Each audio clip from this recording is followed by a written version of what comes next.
gentlemen, good day and welcome to the HIL Limited's conference call.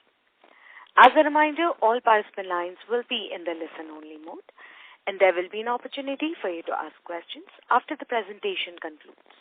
Should you need assistance during the conference call, please signal an operator by pressing star, then 0 on your touchtone phone. Please note that this conference is being recorded. I now hand the conference over to Mr. Meet Shah from CTR India. Thank you, and over to you, Mr. Shah. Thank you, Michelle. Good afternoon, everyone, and welcome to the call hosted by HIL Limited's management to discuss the recent acquisition of Topline. Joining us will be Mr. Akshat Seth, Managing Director and CEO of the company, and Mr. Ajay Kapadia, Chief Financial Officer. The call will commence with remarks from Mr. Akshat Seth covering the key highlights of the acquisition, following which we will open the forum for a Q&A session. I request you to limit your questions to the development specifically. Before we begin, please note certain statements made on today's call could be forward-looking in nature, and details in this regard are available on the invite shared with you earlier. Thank you. I'd like to invite Mr. Akshat Seth to make his views. Thank you, Meet, and thank you everyone for joining in today. I know it was at a short notice, but it's important and a happy development at our side. We thought we should break away from the cycle of those quarterly result-driven conversations and start sharing some developments which will have a bearing not just for the here and now, but for the long-term prospects of HIL and our various business segments. So thank you again for joining us. So I'm happy to share that we have signed an agreement with Crestia Polytech for the acquisition of Topline. It's a popular brand in pipes and fittings in Eastern India. Along with Crestia's 4 other group companies, the total deal consideration is 265 crores. That's the enterprise value on a debt-free, cash-free basis. The total estimated turnover of the group of companies that we are acquiring is about rupees 330 crores in FY2024, with an estimated adjusted EBITDA in the range of about 9 to 10%. We would also like to highlight that this acquisition will be PAT accretive. The acquisition is a significant step for us at HIL and in our commitment to further accelerate the fast-growing pipes and fittings business. In my calls with you, my recent results call with you, we have been speaking about how pipes and fittings will be a key growth lever for us in the years to come. And this step is in that direction.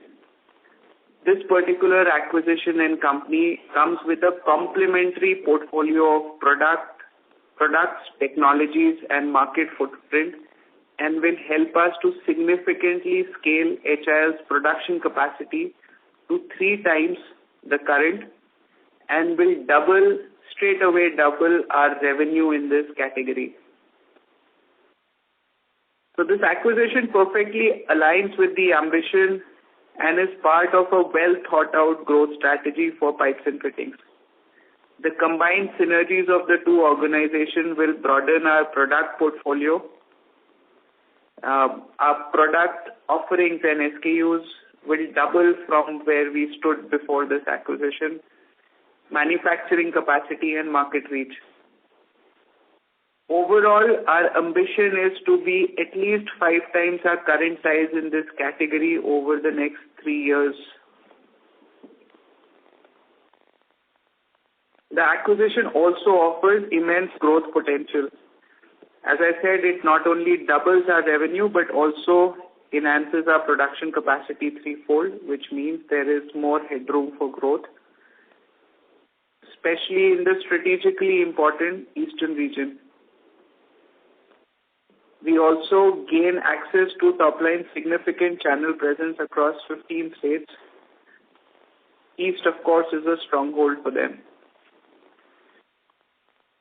The company has built over the last few years significant government-oriented business. I'll talk about it in a second.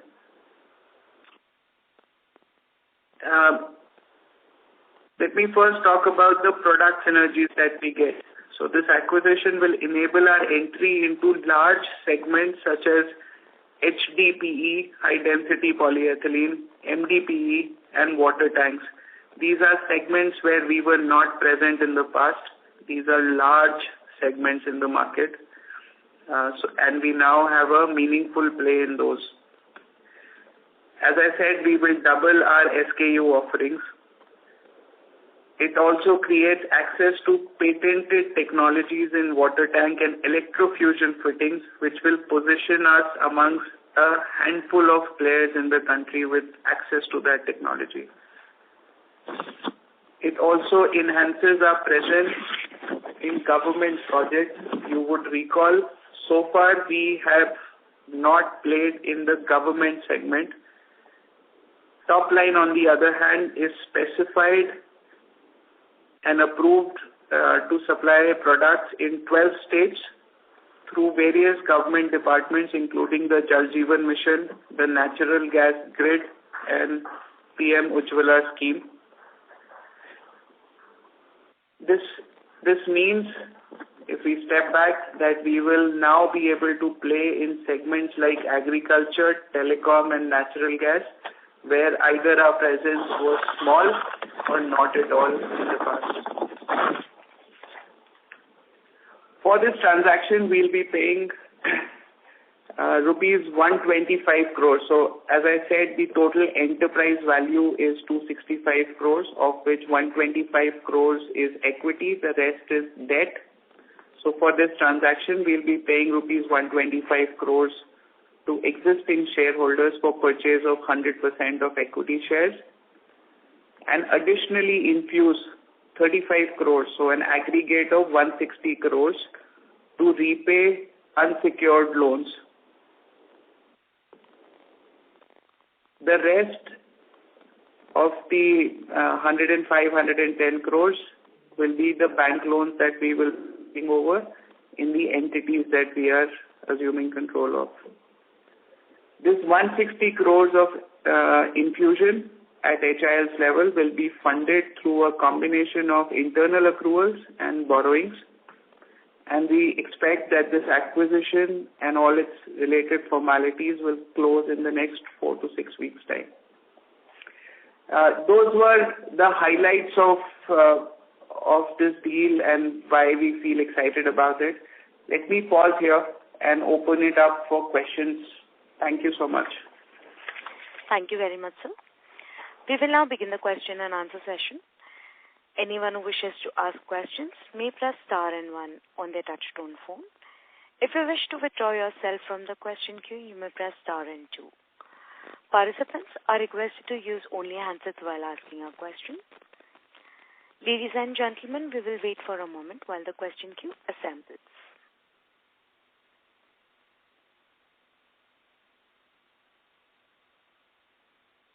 The first question is from the line of Praveen Sahai from PL India. Please go ahead. Thank you, sir, for taking my question, and congratulations on this acquisition. The first question is, sir, in this acquisition there are 5 entities, and is there any intercompany transactions as well? Because if I look at the revenue for each and every company, it's not, the consolidated revenue is not equal to that. So is that intercompany transactions also there? There are some. Let me invite my colleague Ajay, who's the CFO, to answer that question. Yeah. Hi, Praveen. Good afternoon. So, out of 5 entities, the manufacturing is done in 4 entities, whereas 1 entity is mainly bundling the products and then supplying to the customers. So, 1 is a trading company, and the 4 are mostly manufacturing companies. Okay. Which one is the trading company? Offline Industries is the trading company. Okay. Okay, got it, sir. And the second question is, sir, on the numbers only, because in the press, that's the one of the acquisition detail document. If I look at the numbers mentioned in the first, the serial number, that is a 265 odd crore as of 31st December 23. So is that a calendar year 23? That number is 265 odd crore? Because if I look at in the, down in the same document for a calendar year 23, I can see consolidated number is around 221 crore for a total number. So, Praveen, this 265 crore is basically 9 months unaudited number.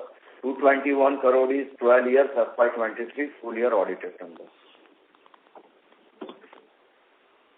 Okay. Calendar year 23 is 221 crore, 9 months FY. Praveen, financial year 23, that is April 22 to March 23 number is 221 crore, which is audited number. From April 23 to December 23, unaudited number is 265 crore. Okay. Got it, sir. Got it. Thank you for this clarification. And over the business, if I look at the, these companies are manufacturing the SGP, PVC piping, tank, containers, fittings, everything. So can you give some more color? Is like a large portion of the business is coming from where? Like it's more on the SGP or PVC piping. How is the, the business is actually placed in? And secondly is where we are actually, these companies are selling. It's more on the project, Jal Jeevan Mission projects or in the retail as well? Sure. So, broadly speaking, the HDP, LDP portfolio is to the tune of about 60 to 65% for them. The tank business accounts for about 15% of their revenue. The PVC, UPVC, CPVC accounts for another 20% of the portfolio. If you look at a split by the type of channel, the government channels account for about 40 to 45%. The B2C retail channels accounts for the remaining 50 to 55%. Okay, that's helpful, sir. And also, if you can color on the geographical mix, it's largely in the eastern geography, they are, positioned themselves, or sales is happening from outside as well? They are selling products through the trade channel in 15 states, have a very good distributor dealer network in these states. The center of gravity of their sales are in the eastern part, so Bihar, Jharkhand, West Bengal, and neighboring states is of course their stronghold. Eastern UP also. Okay. And also if you give some color on, because already you had given the EBITDA margin of 9 to 10%, how has been the trajectory? Is it a steady state margin for the company, or is that something to look at improved or something like that? So as far as the standalone operations pre-acquisition are concerned, they have been consistently on that trajectory. We expect as the merger happens and synergies start kicking in, there will be benefits on the P&L of both our Birla HIL brands of pipes and also on top line. Thank you, sir. Thank you for all these information. All the best. Thank you, Praveen. Thank you. We'll take the next question from the line of Krisha Kansara from Molecule Ventures PMS. Please go ahead. Hello. Yes, ma'am, please proceed. Yeah. So my first question is on the capacity. So post this acquisition, what would be our consolidated capacity in this pipe segment? We will cross the 100,000 mark, so we will be closer to 115,000 metric tons per annum, which from where we stand today is nearly 3 times as large. But the other interesting bit about the capacity piece is you are aware that so far we at Birla HIL had capacities in north at our Faridabad plant, in west at our Golan plant outside Surat, and in south outside Hyderabad in Dimapur. East was a missing element. With this acquisition, that gap gets closed. Our ability to serve the fast-growing markets of East and Northeast grows many-fold with this acquisition. So it's not just the number and the capacity that we have, but also now sort of closing all the gaps in the manufacturing footprint as well. What I'll also highlight is, apart from what the current stated capacity is, there is a fair headroom for growing this capacity at the existing facilities as well. Okay. And sir, one question regarding this only. So how are we planning to position this top-line brand along with our own brand? So if you can just throw some light on that part. So over the next, of course, top-line will now become a brand within the HIL portfolio. We've managed a house of brands for a really long time across our various product categories. Within pipes, we've been selling our pipes under Birla HIL. Top line will be an additional brand in this portfolio. For the short run of the next 2 to 3 years, we will keep this as a separate brand, grow it to its full potential. Of course, the brand will be endorsed by the Birla HIL association, but it will retain its unique identity. And the rationale for that is that the brand is fairly well known in the eastern markets. There is a good recall, there is a good channel connect, and there is a good customer connect. We want to take it to its full potential over the next 2-3 years. And that headroom for growth is fairly significant in our assessment. Okay. And sir, one last question. So, you had given a sales guidance of close to 1,600 crores for this segment by FY26 or 27. So, I have 2 questions regarding this. So, was this guidance given considering this acquisition? Is number 1, and number 2 is, do we plan to opt for inorganic growth in this segment even going forward? So the guidance is the goalpost that we are aiming. In fact, what we are sharing and we have shared in the run-up is that guidance will only go north of the number that you are talking about. These are ways of getting to that ambition.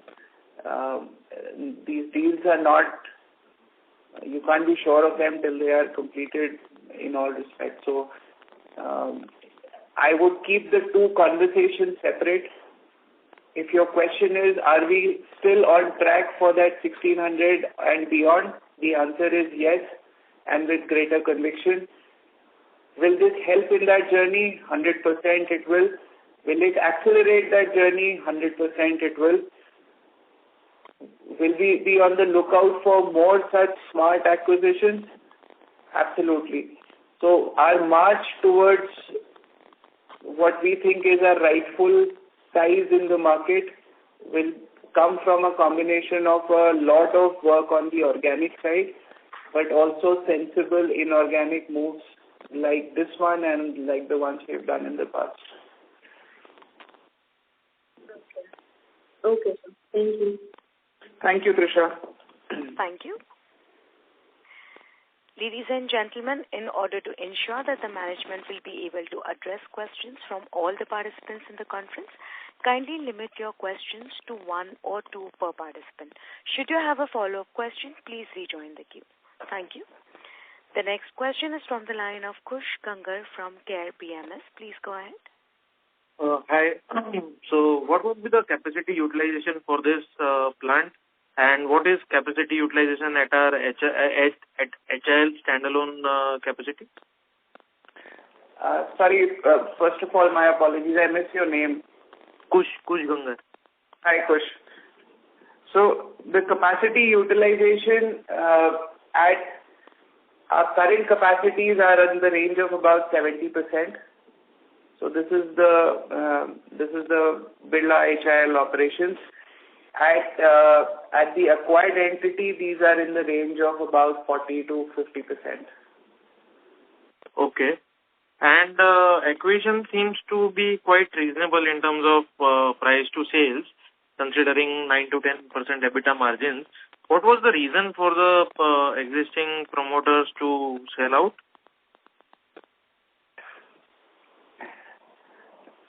I think it's a question which is best answered by the existing sellers than us. So, was it there was no one to pay? You are aware that in a business like this, there are sort of tiers. As you move from one tier of growth to another, there is a significant demand of capital for investments in capacity, for investments in working capital, for investments in channel. The founders have built a solid platform which has a runway up to what we believe at least 1,000 crores. But the investments that are needed, somewhere a company like HIL in partnership with this brand can actually make it on a more accelerated track. So that is that's at least our hypothesis, but the exact answer I think the sellers can give to you. So the existing promoters would continue with us, or? No, so they would not. It's a 100% acquisition. So the operating team and the management team will continue, but the promoters will transition out. Sure. And you mentioned you want to take this business to 5x of the current size. Current size would be around 300 crores for our pipes business? Standalone? For our pipes business, we are in the zone this year. We should be in the zone of 350 to 400 crores without this acquisition. With this acquisition, we'll already be 700 crores plus. Sure, got it. Like our existing piece, at least 5 times is the aspiration. I think Krisha had also asked some number on what the goalpost is. As we are going along, somewhere we are also being ambitious on that goalpost. Sure. And in terms of margin synergies, if you can help us in a bit detail, and our aspirational target margins at our higher revenue figure, what can be the margins at that level, and some synergy details?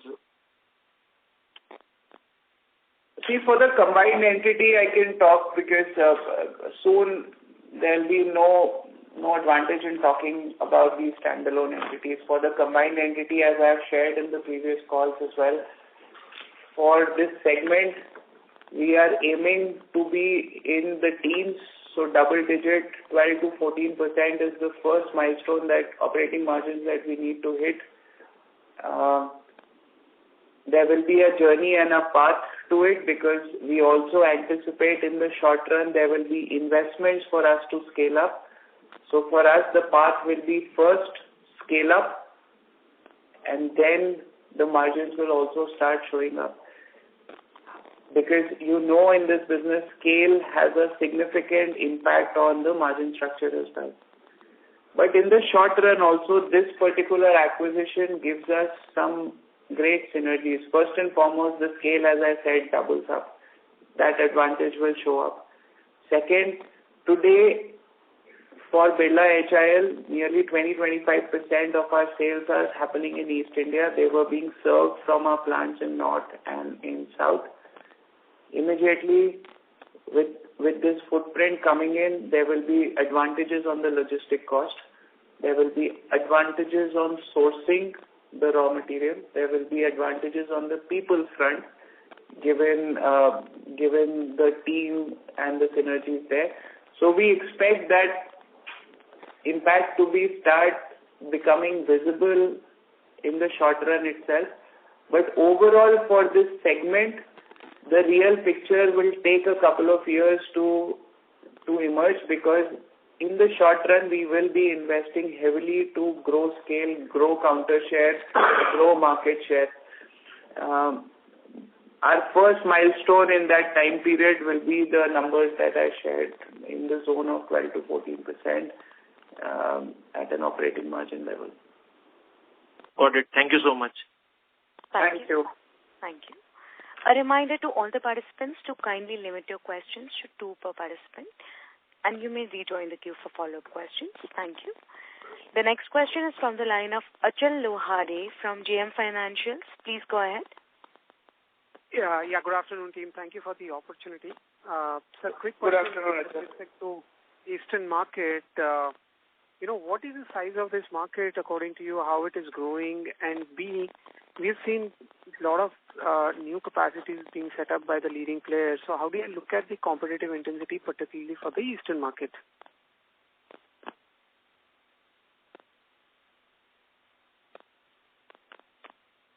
So overall, see, these numbers will be up for debate.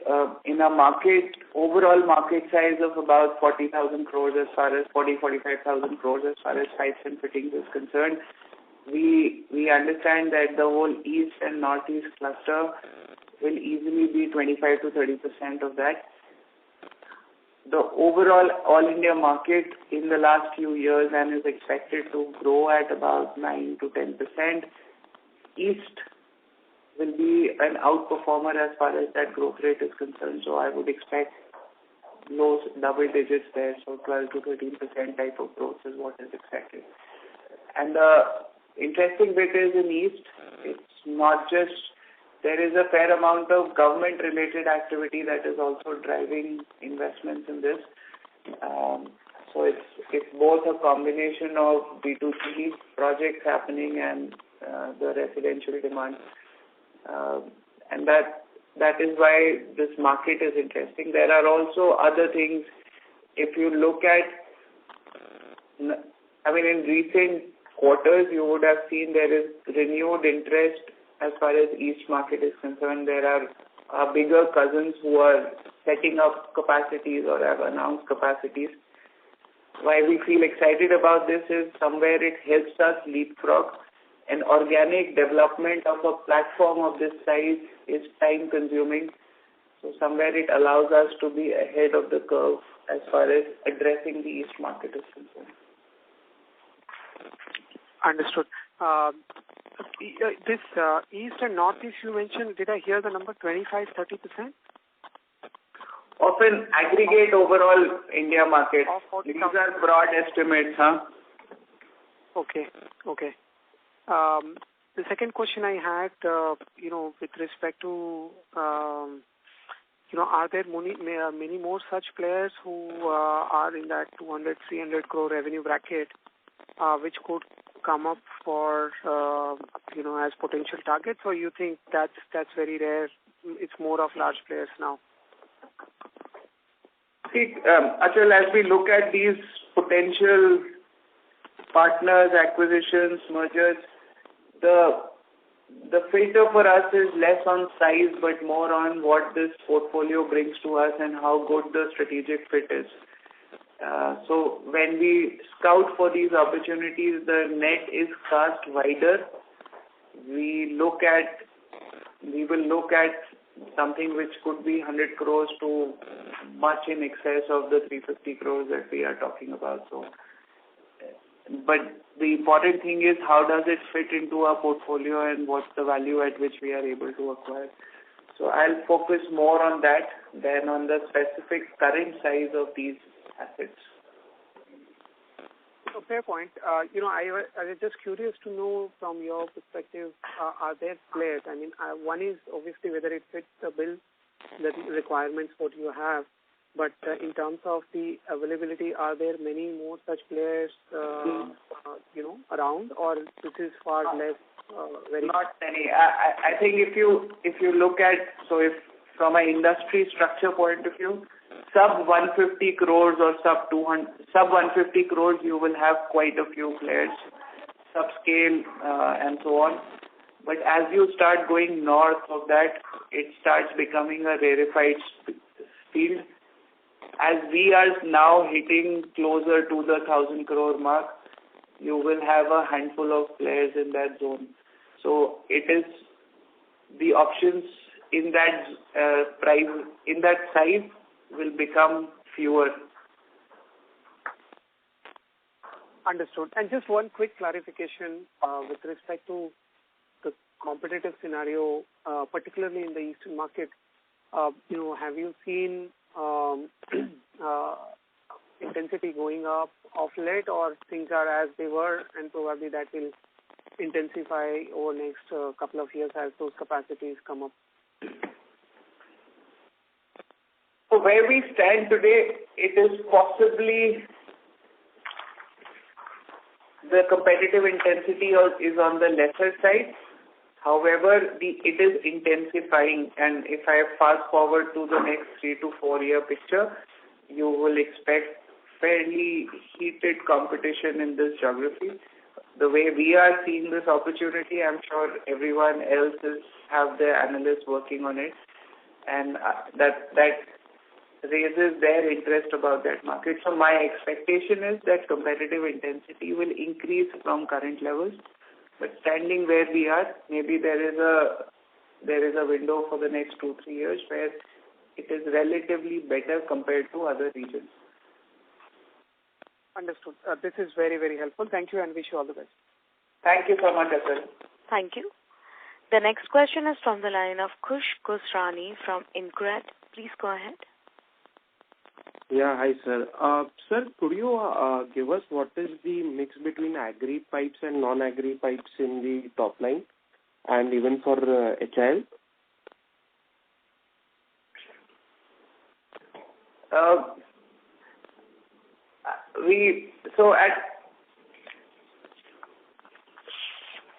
At HIL, this will comprise today, you are aware, we are very heavily focused on CPVC, and that's been one salient feature of our portfolio. We are amongst the very few players who have consistently been 40% plus. And as a result, agri we have been very less indexed on that. It's about 10% or so of our portfolio that agri will comprise. In top line's portfolio, it's a number. Just allow us to come back on that. It's not a number that I recall immediately. Okay, sure. And sir, overall, what would be the mix between pipes and fittings at top line? Overall, so the fittings bit will be at this moment about 20% in that range, 20-25%. What is interesting, and I have to highlight this, is the technology this company has on electrofusion fittings. I'm sure as observers of this industry, there have been some recent acquisitions and valuations for the electrofusion part of the portfolio. This acquisition gives us a unique capability to play in that segment. It's a niche segment. There are only a handful of players playing in that. It's a better margin product. So far, the investments in that capability were recent as far as top line is concerned, and we expect to grow that part of the portfolio fairly aggressively. So it's a USP of the portfolio that we've acquired, and I wanted to highlight that. And sir, if I look at the press release that you have given, there is some confusion on my part. The total revenue, if I look at Crestia, top line, Aditya, Sainath and Aditya Industries, is coming to somewhere around 600 crores. So what is the structure over there at the one we have acquired? Ajay, do you want to answer that? Yeah. So, Achal, Khush, there is a intercompany sales happen because some of the companies are into manufacturing of pipes, some are into fittings. So they bundle all the products and then supply to the customers. So these 9 months for this year, that is from April 2023 to December 2023, the revenue is 265 crores. Okay. Got it, sir. Got it. And just last question on the margin side. So you highlighted 12 to 14%. Is that right? Both the synergy. For which one? Both combined for HIL and... No. We are saying at the moment the acquired entity is in the zone of 9 to 10%. Okay. As we mature in this business and as we grow scale in this business, that is the first milestone that we are aiming at. Sure. Okay. So what will be then HIL margins right now? So this year we have done in the region of 7% plus. Got it. And to your question on agri, in the current portfolio, they are about 20% in agri. Got it. Thank you so much, sir. I'll get back to you. Thank you, Kush. Thank you. We'll take the next question from the line of Nikhil Gada from Abacus AMC. Please go ahead. Hi, sir. Thanks for the opportunity and congratulations. Hi, Nikhil. How are you? Good, sir. Thanks. Sir, so just firstly, so with this capacity, which is 80,000 and we may be around 30,000 plus, what is the maximum revenue that, with this combined capacity we can achieve? Or is it that the 1,600 crore number you are saying is sort of achievable with the capacity that we have in-house? No, so for us to achieve 1,600, or if I'm talking about the 5X, which is roughly in the 2,000, north of 2,000 crore, we will of course need to invest more in capacity. The current capacity in the acquired asset can take it to the 1,000 crore mark standalone for that. Our current capacity can take us to about 500 to 600 crores. So basically 1,600 crores combined is possible with the capacity that we have now. There are nuances to it. There will be some organic investment that will be required, and that will happen. What this does is the need for organic investment just immediately is pushed out. So if we had not acquired it and we were pressing only on the organic lever, we would have had to invest earlier.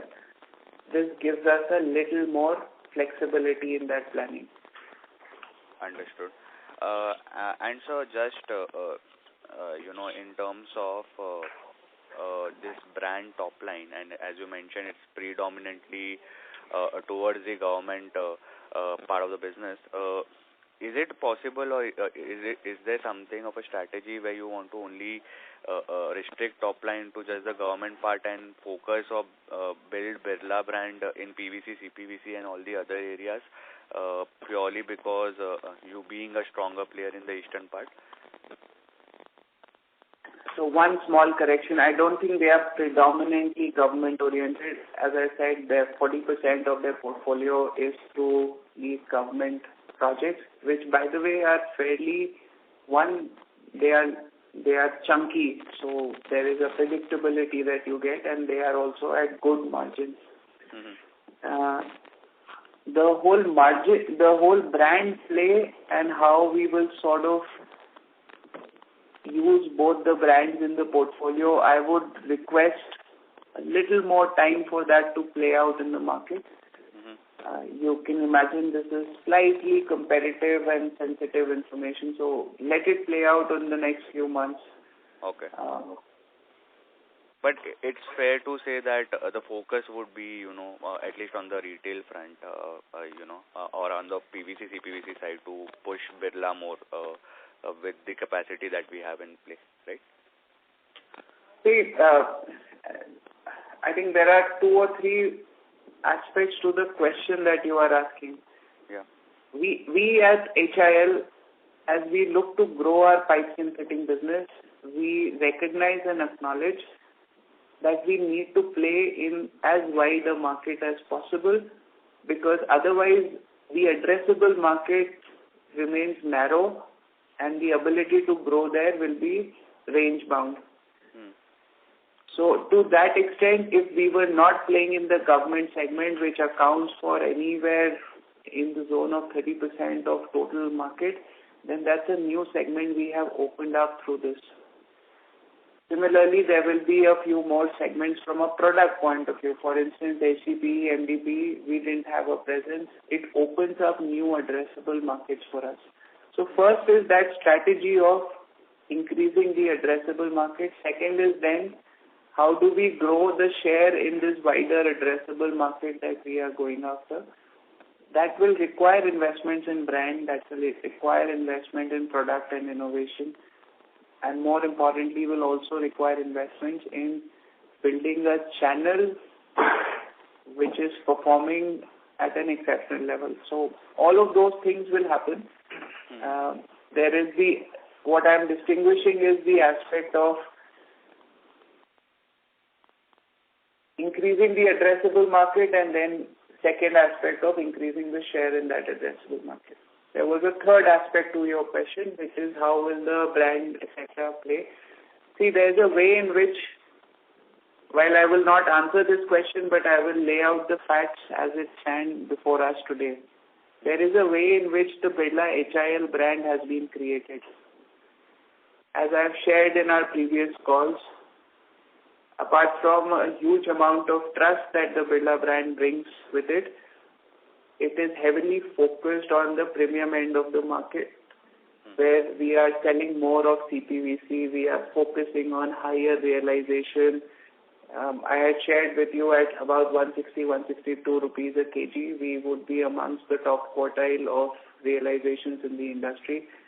So there is a certain way that brand has been positioned and pitched in the market.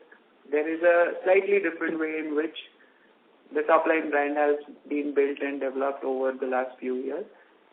We will want to marry the two and get benefit of, or try and get the best of both worlds. Understood. So, and just one last question, if you can share some balance sheet details as well in terms of what is the gross block and the working capital currently in the acquired company. And you mentioned that 100 crore odd. So this is a bank loan which is already there, right, in the company, or this is something they are going to raise? Nikhil, the gross block is in the range of 150-155 crore. And the working capital requirement is, working capital right now in the business is in the range of 25 crore. Okay. And just for the 100 crore, I didn't get it clearly. So 260 crores, 160 is going to be for the equity and unsecured loans, and the remaining 100 crores would be for? 110 crore we are taking over the existing debts. Okay. Okay, got it. Okay. Thank you so much. All the best. Thank you. Thank you. The next question is from the line of Madhur Rathi from Counter Cyclical Investments. Please go ahead. Thank you for the opportunity, sir. Sir, I wanted to understand, has the business been PAT positive for the past 3 years? Hi, Madhur. Yes. So, Madhur, they are PAT positive in the year FY21-22. FY23, because of sharp fall in resin prices, they have shut down their operations, PVC operations particularly for 6 months of the year. So they were PAT negative in last financial year. Okay, sir, my understanding was from this was the government business is very working capital, it puts strain on your working capital, because we have seen in the industry like JN Irrigation where this suffered significant losses from the government business. So I wanted to understand how are you planning to tackle this problem for the government part of the business? The question on losses, or is the question on working capital? So the losses were, mainly it is regarding the working capital as well as losses in the government business of some of the industry players. So I wanted to get your sense on that perspective. See, and I'm talking on the evidence of just this company. Let me not broaden it. They have had a balanced portfolio where at 40% of government, they have returned profits consistently. So there is no concern around this segment being unprofitable. Point number one. Point number two, yes, it requires working capital investment. A lot of times to bid for these projects, you need a certain balance sheet strength. You need a certain credentials to win. And that is where we believe that with us being in the mix, our ability to bid for larger projects, our ability to win larger projects through top line will grow significantly. So somewhere there is latent potential that is sitting there. With their balance sheet, their ability to borrow, they could only bid a certain size. Having said that, they are approved and specified in those states and in those projects. But there were certain limitations which, with us coming in, there will be almost an immediate alleviation around that and offers us some interesting growth opportunity. Okay, sir. That was helpful. Thank you and all the best. Thank you, Madhur. Thank you. We'll take the next question from the line of Bharat Seth from Quest Investments. Please go ahead. Hi, sir. Thanks for the opportunity and congratulations on this acquisition.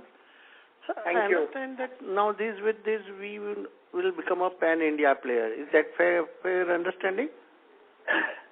We are already a pan-India player.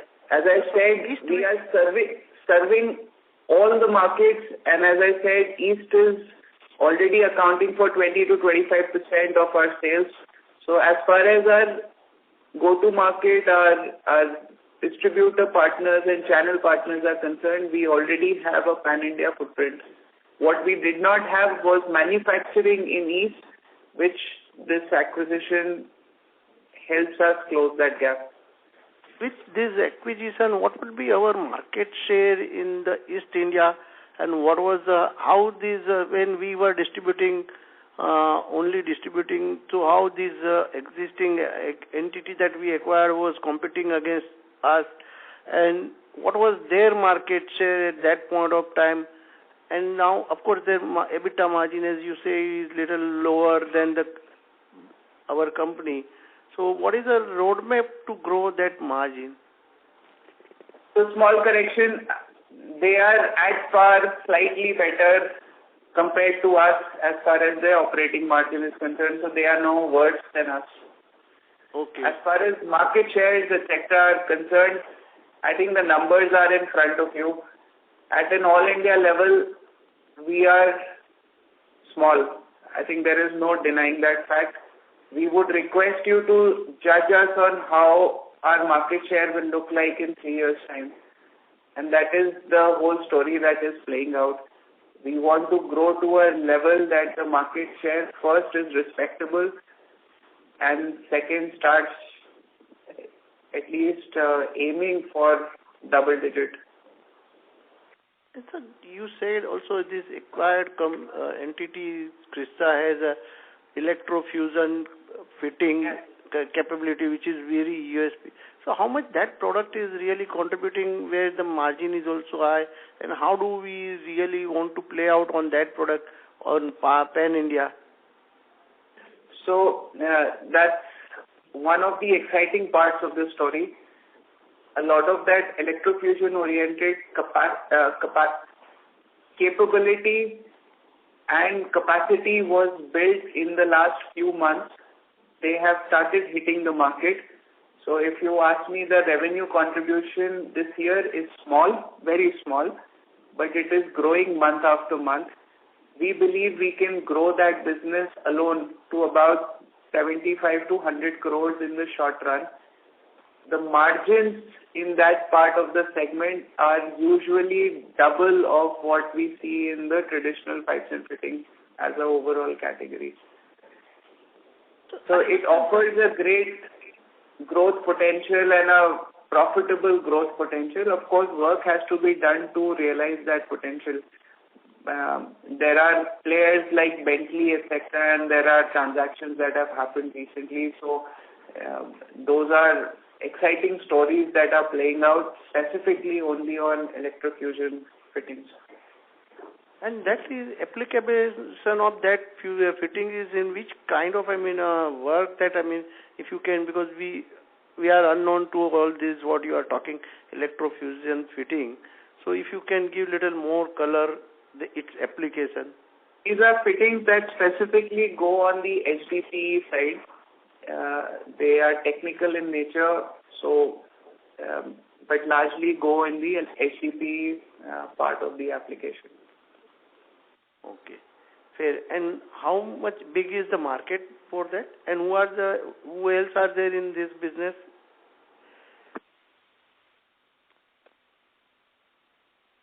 So globally, and these guys have some presence in India as well. George Fisher is the market leader. Then I mentioned this company called Bentley, which would be at the lower end of that spectrum, does about 120-125 crores of sales. So there are maybe a handful of players that play in that segment. There are a lot of people who may be trading and branding their own branding outsourced products, but core manufacturing and capability is only with a handful of players. Great, and all the best, sir. Thank you. Thank you so much, Bharat. Thank you. The next question is from the line of Nikhil Upadhyay from SIMPL. Please go ahead. Yeah, hi. Good afternoon and congrats on the acquisition. Thank you so much, Nikhil. Yeah. Just two questions, and I think this question was asked earlier also, but if you have to understand, see, they have a big, almost 40% from the government business. So if you have to understand their brand saliency in the eastern market, at the retail level, or can you share something on like what is their market share in the eastern market? And secondly, during the call, we also discussed that there are many sub 150 crore kind of players. And if you look at their sales ex of government, it's still around 160, 170. So are they a large retail player in a way, or is there or there are multiple larger players than them? Something on the retail side in their market share.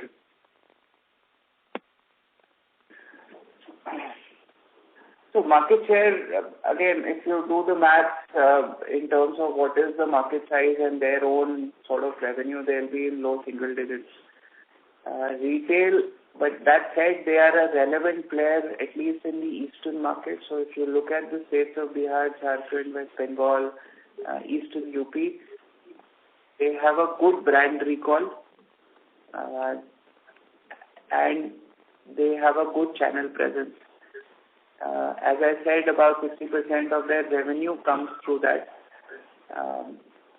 But market share, as I said, would be at a all India or even at an eastern region level would be in the low single digits. Okay. And at a retail level, if we compare our realization with their realization, what would be the kind of price difference? See, it's not comparable because their portfolio is different. You remember I mentioned a lot of it is HDPE, a lot of it is water tanks. So it's not really the right comparison. Okay. Okay. And lastly on synergies, so one thing which I understand, with this manufacturing, you release your capacities for north, west and south probably by 20-25%. But other than that, what kind of synergies can actually play out? Like, I'm unable to understand, like, broad pointers, other than this capacity release, what kind of synergies are we thinking can play out here? Because distribution cost, because this is a more of a regional business with your capacities in there and your brand presence in there. So, at manufacturing level, I don't know how the synergies will play out for us. If you can just spend some time or help us understand. I think let me take it one by one. First, at a top line level, I mentioned one area that they are playing. So first synergy is what are the new product segments that it allows us access and allows them access. You, as a follower of this industry, one metric that everyone follows is how many SKUs does a company have to offer to the market, and that immediately doubles up for us. That is a significant point of synergy. New products like HDP, MDP, for us, the depth of PVC, CPVC offering on our side is again a synergistic play. Then on the channels, elements like government, as I laid out, the fact that it now comes under the HIL and the CK Birla portfolio, our ability to play at a larger canvas goes up. Our ability to win larger projects goes up. So there is a direct synergy there.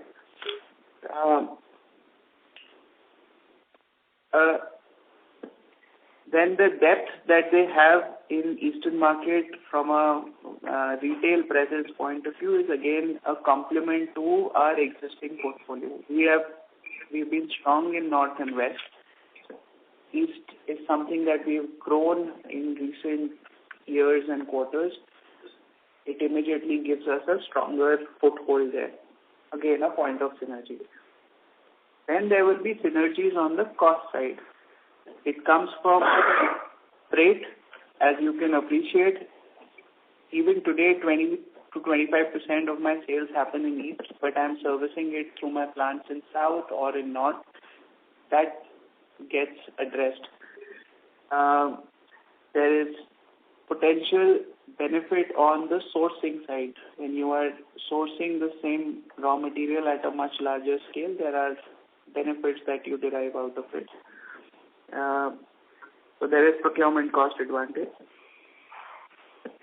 Teams come together, and while shop floor and operating level, there is exchange of best practices, there is exchange of efficiency and effectiveness metrics, which allow us to be better versions of ourselves on both sides. I'm sure we will also have some learnings from them.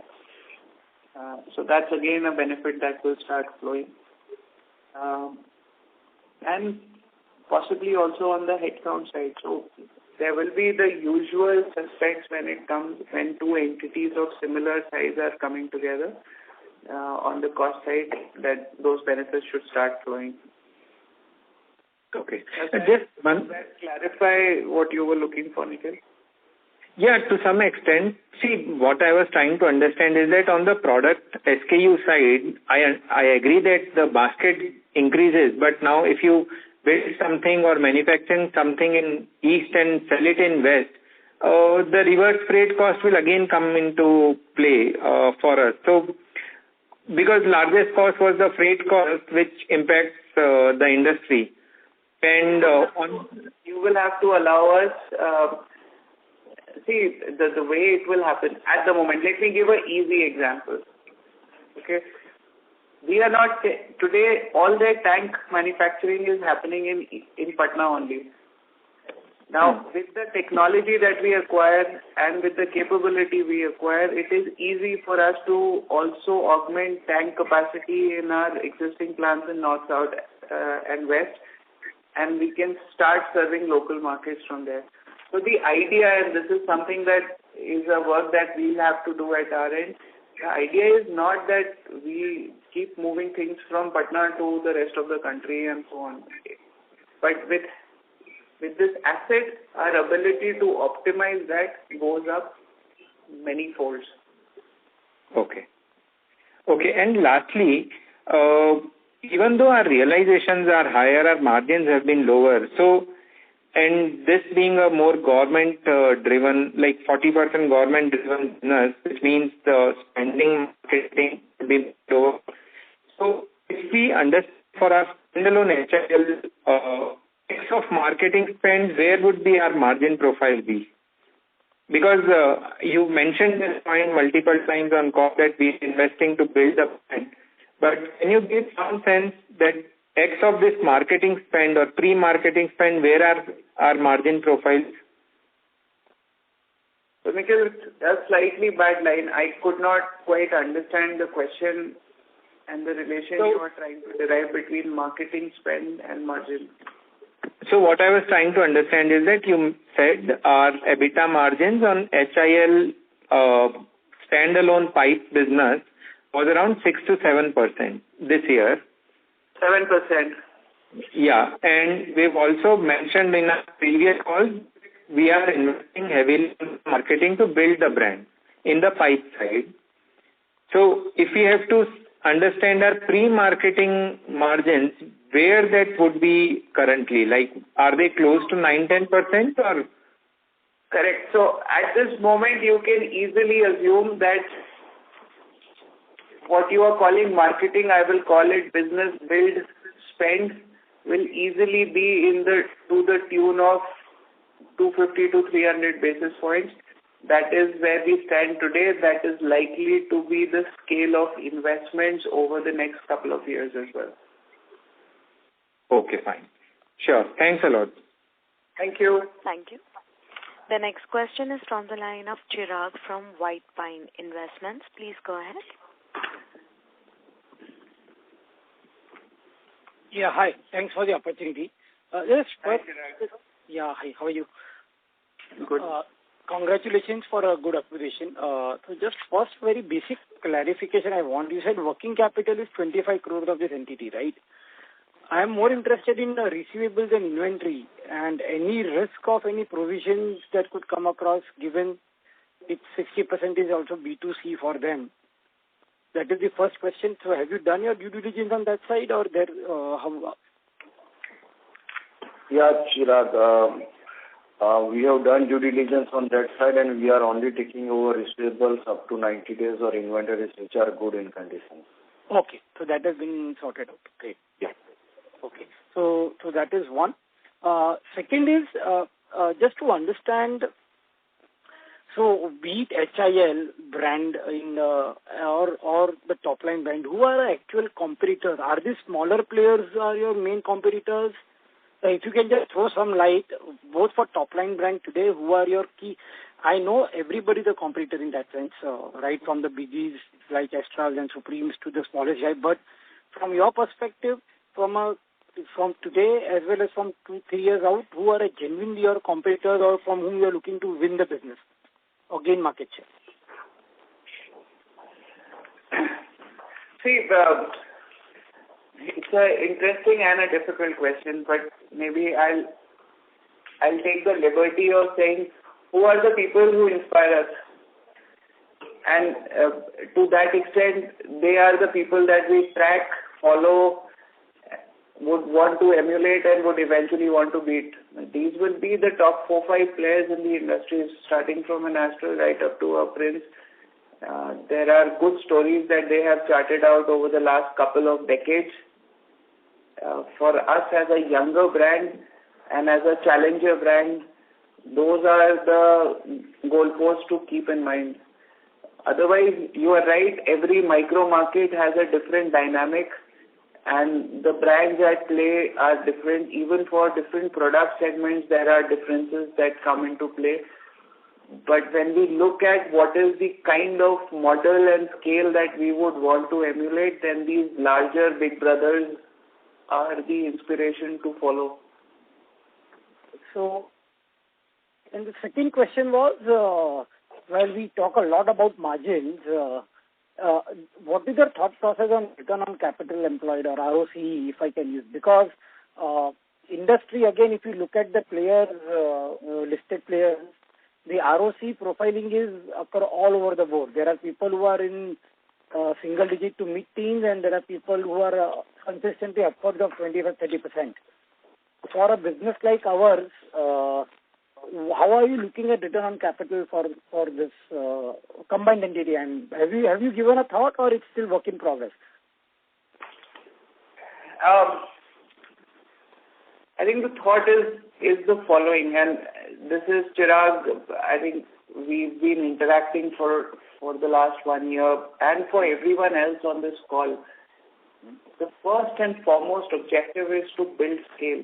So, while there are conversations, and rightly so, around margins and return on capital and so on, we believe the path to profitability comes through scale, and hence the single-minded number one focus is to win on counters, grow market share, grow the revenue profile. Having said that, the margins that I spoke about will lead us to return on capital, and at a minimum level, the threshold that we have even from a group etc. perspective is to be nearer the 15 to 20% mark. Anything less than that over this period will not be in the direction that we are setting for ourselves. But there is, again, I'm highlighting, because we will keep interacting and we'll keep meeting hopefully every second month. No, fair point. My question was, because 15% margins is a very high threshold, and I was worried, would you be compromising growth for that? 15% margin is a reasonably high threshold. I'm saying 15%, we'll get to that level. Will we be there tomorrow? The answer is probably no. Okay.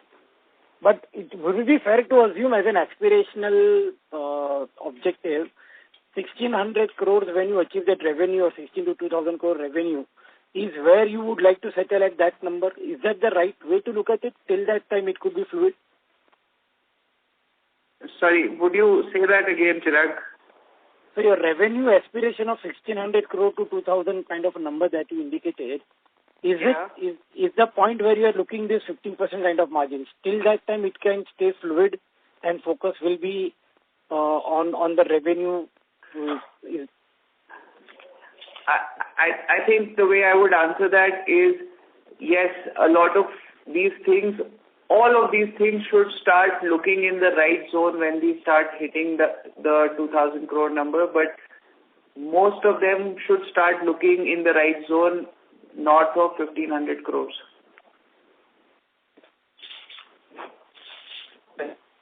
Thank you very much. Thank you. Ladies and gentlemen, that was the last question for the day. I would now like to hand the conference over to the management for closing comments. Over to you, sir. Thanks, Michelle. Thank you everyone for joining in. It's been a pleasure interacting with all of you over this call. Again, appreciate all of you joining at a short notice and joining us on what we feel is an important milestone for us at HIL. As I shared about a year ago when I took over this role, one of the big things, actually two things I spoke about. One was we will be pushing hard on the growth agenda. News like this should give all of you the confidence and conviction that we are staying true to that commitment. The second thing we said was we will grow the non-roofing, non-cementitious part of the business. With this acquisition, that part of the business will now become almost 25% of our portfolio and will inch towards the 1,000 crore mark. Both are significant milestones. So thank you for joining us on this important news. Please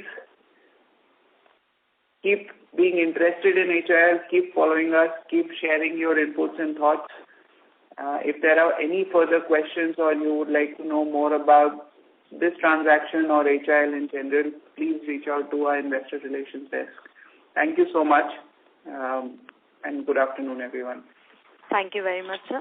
Thank you, members of the management. Ladies and gentlemen, on behalf of HIL Limited, that concludes this conference. We thank you for joining us, and you may now disconnect your lines. Thank you.